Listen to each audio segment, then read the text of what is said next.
ఎప్పుడూ ఈశ్వరుడి గురించే స్మరణ చేయడం అలవాటు పడిపోయినటువంటి వాడికి శరీరం ఎంత బడలిపోనివ్వండి, వృద్ధాప్యం చేత అది మంచాన్ని పట్టుకుని ఉండనివ్వండి, ఆయన మనసుతో చేసేటటువంటి పుణ్యకర్మ మాత్రము ఆగదు. అది అలా నడుస్తూనే ఉంటుంది. అది ఎక్కడ వరకు వెడుతుంది అంటే దాని జవం ఎటువంటిది అంటే అది ఈశ్వరుణ్ణే చేర్చగలదు, ఈశ్వరుడి దగ్గరికి తీసుకెళ్ళిపోతుంది. ఎందుకంటే తలుపు సందులో వేలుపడినప్పుడు శివశివాండం అలవాటు పడిపోయినవాడు, కష్టం వచ్చినప్పుడు శివశివాండానికి అలవాటు పడిపోయినవాడు తన ప్రాణోత్క్రమణమవుతున్నప్పుడు కూడా శివశివ అనగలడు.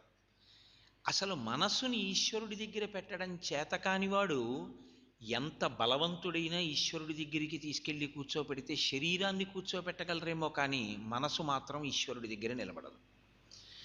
పరమేశ్వరుడు అనేది ఏమిటంటే నా యందు నీ మనసు పెట్టు అని ఆయన అంటాడు.